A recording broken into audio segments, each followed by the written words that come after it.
Goodness knows, Newsnight can sometimes be a white-knuckle ride at the best of times, but sometimes only the real thing will do. At least that's what the people behind the Dreamland Pleasure Park in Margate in Kent are counting on. Their rides and attractions are back in business from tomorrow after townspeople backed a campaign to save the place, which originally opened in the 1920s, and they saved it from the Wreckers Ball. But is it the authentic British seaside or a hideous hipster throwback? Steve Smith tried the Big Dipper. I think that's a bit fast, Blake.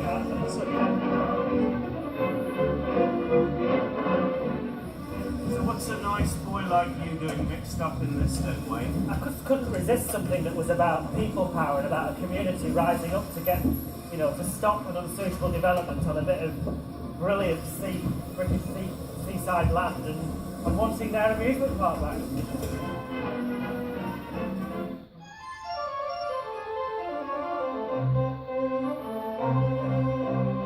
On the English Riviera, the return of Xanadu.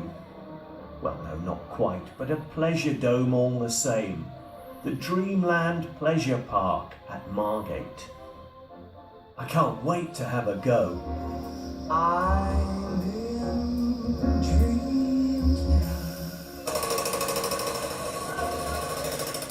Hang on, where is everybody?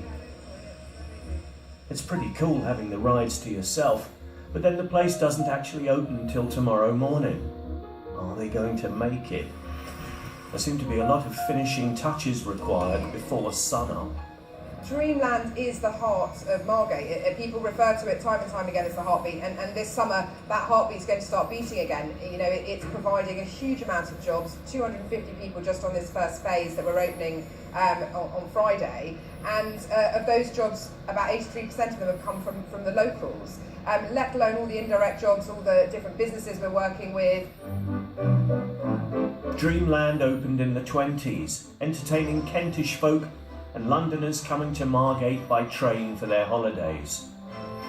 Despite the advent of cheap package trips to the sun, the place somehow kept its doors open till the beginning of this century. By then it was catching the eye of developers, but Margate kept them at bay. It's been a 12-year struggle to bring Dreamland back to life. At various points this whole area was going to be covered with houses. At another, it was going to be a supermarket. The council had to make a compulsory purchase order. There have been so many ups and downs here. It's just been like being on It's public and private money that's gone into the project. It's about £18 million of public money through and heritage lottery and that sort of thing, and then about £10 million of private investment. For some reason, I can't imagine why, dear old Margate now has a rep as a hipster hangout, even Shoreditch-on-Sea. So is Dreamland only to be enjoyed ironically, as a pastiche of all our seaside yesterdays?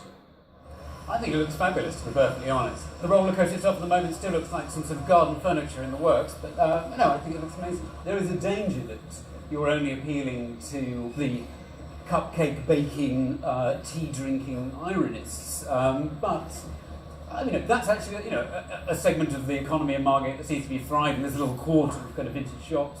I guess there still should be enough kind of thrills and spills in these kinds of rides. I think we've got fairly sophisticated about simple things in an odd way. We can enjoy a roller coaster ride because it's a roller coaster ride and not necessarily approach it with a sort of raised eyebrow or having to wear a pork pie hat or something. It's obviously very difficult running a pleasure park because over the years they've opened, they've closed down. But what they've done here is they've widened it. They've created an event space so that festivals can take place here. There's beautiful old ballrooms, where the Rolling Stones used to play and where the Who used to play, with great history. Stop. You can't, it's not great. It's not great. Oh. I'm not sure you should be in charge of this project. That's your attitude. Steve Smith at the seaside. And lastly, in November,